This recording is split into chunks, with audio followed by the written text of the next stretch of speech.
What's up everyone? John Rettinger from TechnoBuffalo here with an unboxing for you of the Samsung Continuum for Verizon Wireless. It is a continuation of the Galaxy S series of devices we've seen permeate all US carriers. This guy brings something unique to the table. Let me show you what it is.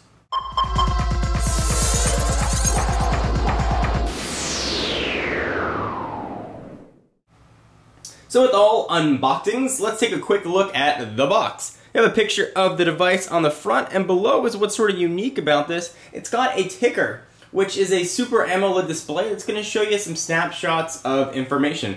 We'll talk about that in a few minutes. Here's the device. You've got some hearing aid compatibility information on the left, rule the air on the right, and some package content listings on the back. Let's go ahead and dig in. Here is the Samsung Continuum. Push it off to the side for just 1 second and see what else we are going to have inside of the box.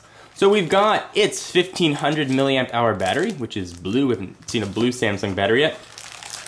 We've got the wall charger to USB port. We've got a micro USB charging port, and we've got some tips and hints and shortcuts in there if I can ever get it out. Go ahead and let gravity do the work for us. I think there's a lot of user guide information there going to be inside. So if you fancy some reading, go ahead and take a look at that. Alright, so here is the Samsung Continuum. And before anybody starts screaming about the plastic on here, I'm going to go ahead and pull it off. But you can see that it does show something a little bit unique on the side. Touch here. So there's a ticker display. It's activated on the side. So I'll go ahead and show you that. Go ahead and whip this off. And let me run through the specs of this guy for you. So it's going to set you back $199 on a 2-year contract, of course, on Verizon Wireless. It's got a 3.4-inch Super AMOLED screen with a resolution of 480 by 800. Now, it might look like a much bigger screen, but it actually has another screen right below it, which is also Super AMOLED. If you can see it sort of on the angle there. There you go.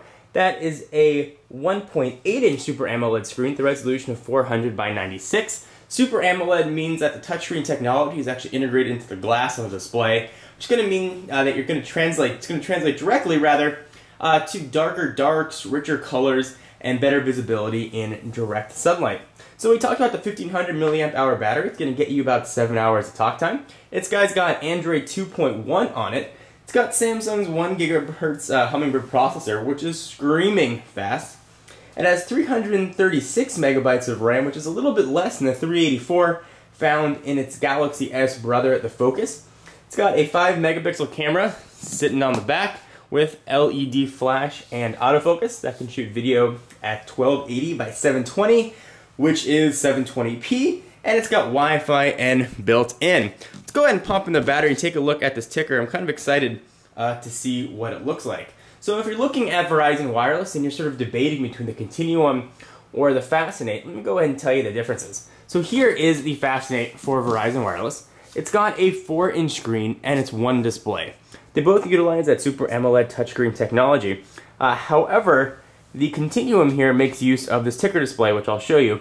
It's going to give you a bit of information. It's also where your capacitive buttons are going to live for the Android operating system. So if you want a more traditional phone with a larger display, the Fascinate is going to be a great option for you. If you're looking for something a little bit different and a different way to show your information and get quick view of things, you may want to take a look at the Continuum. But enough of me yabbering, let's go ahead and power the guy on.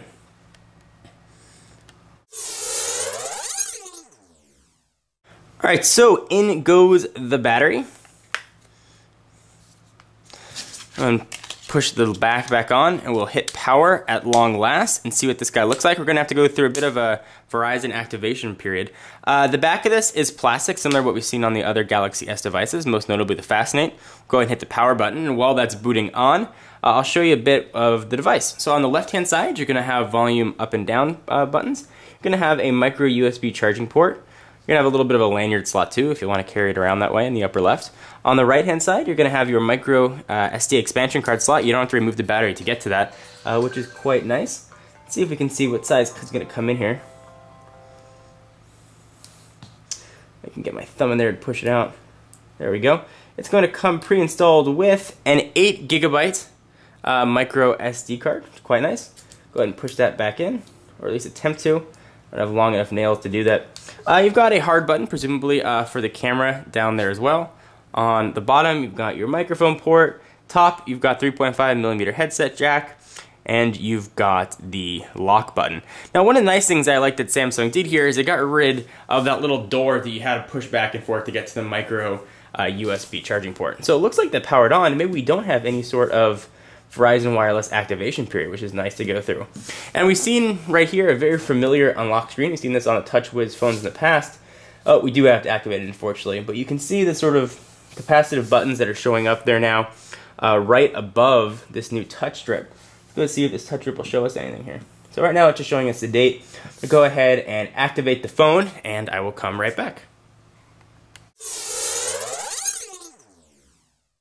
Alright, so we've got the phone all booted up and set up. Let me show you this little landing strip across the bottom. It's like the Pamela Anderson of phones here. Go ahead, and there's capacitive buttons on the side. If you go ahead and just push your fingers on the side of them, you're going to either turn it on or turn it off.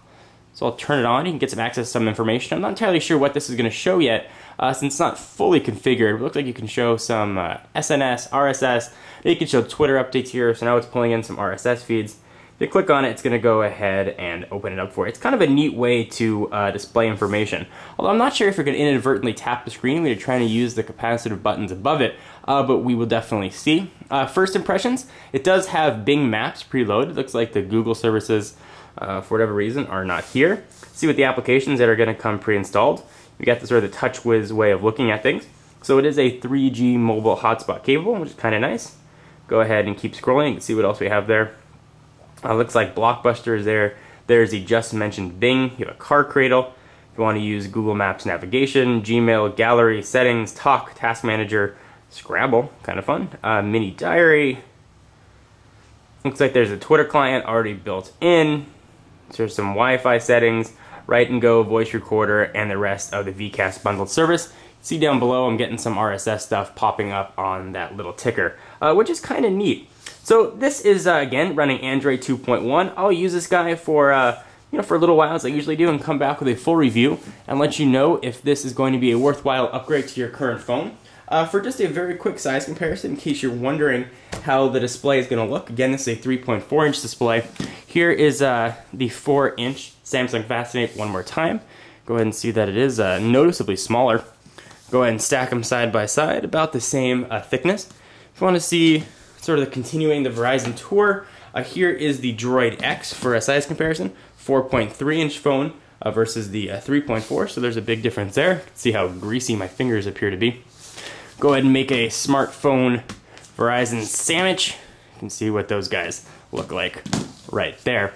Anyway, I am John Rettinger from TechnoBuffalo. Anything you want to see about the Samsung Continuum, leave it down in the comments and I'll be sure to address it in my review and following videos. I will see you guys in the next video. Bye.